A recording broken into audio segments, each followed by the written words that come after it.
फिर वही गलती भारत ने दोहरा दी। पहला इनिंग जब हुआ तो 41 रन पर 7 विकेट गंवा दिए भारत ने, और वही जब सेकेंड इनिंग चालू हुआ तो फाइनली 31 रन पर 6 विकेट गंवा दिए भारत ने। यार ये बैटिंग कोलैप्स का अगर यदि ऐसे ही चलता रहा तो फिर रन कैसे बनेंगे? जहां एक समय लग रहा था कि 400 तो आसानी से बन सकता है, यहां से 400 आसानी से बनता दिख रहा था, वहां 370 पे खत्म हो जाते हैं। ये कैसे चलेगा ऐसे?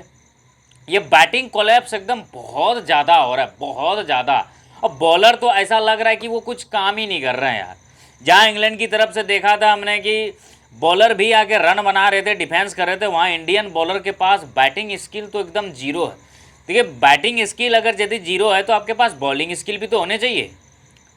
बॉलिंग में भी उस तरह से जसप्रीत बुमराह के अलावा इफेक्टिव तो दिख नहीं रहे।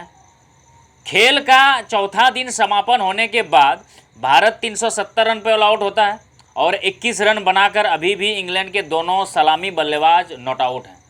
अब यहाँ से इंग्लैंड को जीतने के लिए मात्र और मात्र 371 रन चाहिए, जिसमें से 21 रन बन चुके हैं। अब बताइए कि ये बैटिंग कोलैप्स जहाँ लग रहा था कि 400-450 रन शायद इंग्लैंड को टारगेट देगा, वहाँ 370। देखिए टेस्ट क्रिकेट में ये 370 रन कुछ बड़े नहीं होते हैं। अभी मॉडर्न क्रिकेट के हिसाब से अगर यदि मैं देखूं तो ये कोई बड़े स्कोर नहीं है, ये चेस किया जा सकता है और चेस हुआ भी है टेस्ट क्रिकेट में। यही इंग्लैंड है, भारत के खिलाफ इन्होंने 375 रन ऐसे कुछ 2022 में चेस किए थे, वहाँ जॉनी बेस्टो का शानदार 100 आया था। तो चेस किए, ऐसा नहीं है कि ये चेस किया नहीं जा सकता। लेकिन मेरा मानना ये है कि अगर केएल राहुल और ऋषभ पंत बैटिंग में डिप नहीं होते, अगर ये दोनों का शतक नहीं आता, तो आप सोचिए कि आप इमेजिन कर लो कि भारत का स्कोर क्या होता। भारत 200 रन भी नहीं बना पाता।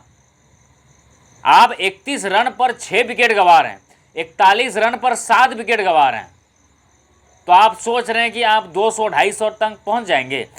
बहुत ज़्यादा बैटिंग कोलैप्स है, बहुत ज़्यादा। करुण नायर जो लंबे समय लगभग मैं मानता हूँ कि 8 साल के अंतराल के बाद वो टेस्ट में वापसी करते हैं। पहले इनिंग में बनाते हैं 0 रन, उसके बाद बनाते हैं 20 रन। यार ऐसे चलेगा? कम बैक इनिंग तो आपका ऐसा होना चाहिए कि लोगों को लगे कि हाँ भाई कम बैक हो तो ऐसा हो, कम बैक हो तो ऐसा हो, वरना ना हो।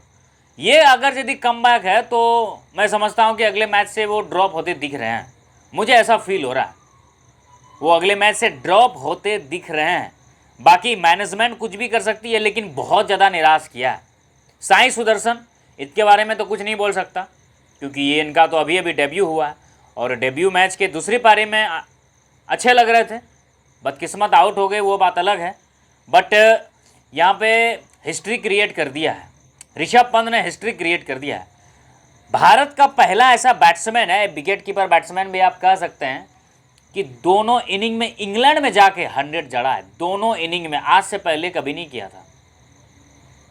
विकेट कीपर बल्लेबाज आज से पहले कभी नहीं किया था। एंडी फ्लावर ने किया था शानदार ये काम, वो भी साल 2001 था शायद, मेरे ख्याल से, मैं कंफर्म नहीं कह सकता। वो जिम्बाब्वे के थे, जिम्बाब्वे की तरफ से खेलते हुए उन्होंने 199 बनाया था और मुझे याद है 143 या ऐसे कुछ स्कोर था, लेकिन 199 कंफर्म था। तो वो काम कर दिखाया ऋषभ पंत ने। इनके लिए तो यार पहले ताली बजनी चाहिए। जिस अनुसार से इन्होंने बल्लेबाजी करी है और जिस बल्लेबाजी कोलैप्स को इन्होंने रोक के रखा, काबिल तारीफ है। अगर ऋषभ पंत नॉट आउट होते इस समय तो भारत लगभग 400 से 450 तक पहुंच सकता था। मुझे लगा था कि शायद 420 तक जाएगी, जल्दी से गाड़ी पहुंचेगी, उसके बाद पारी डिक्लेयर होगा, लेकिन यहाँ तो बैटिंग कोलैप्स ही लग गया। और ऐसे कोलैप्स अगर लगे रहे तो बहुत ज़्यादा परेशानी का सबक बन जाएगा भारत के लिए, बहुत ज़्यादा। क्योंकि देखिए बैटिंग ऑर्डर में आपका डिप्थ है, मानते हैं। आप शार्दुल ठाकुर को भी खिला रहे हैं, उससे गेंदबाजी आप करा नहीं रहे हैं। अब देखना पड़ेगा ये कि चौथी इनिंग में शार्दुल ठाकुर का इस्तेमाल किस तरह से होता है।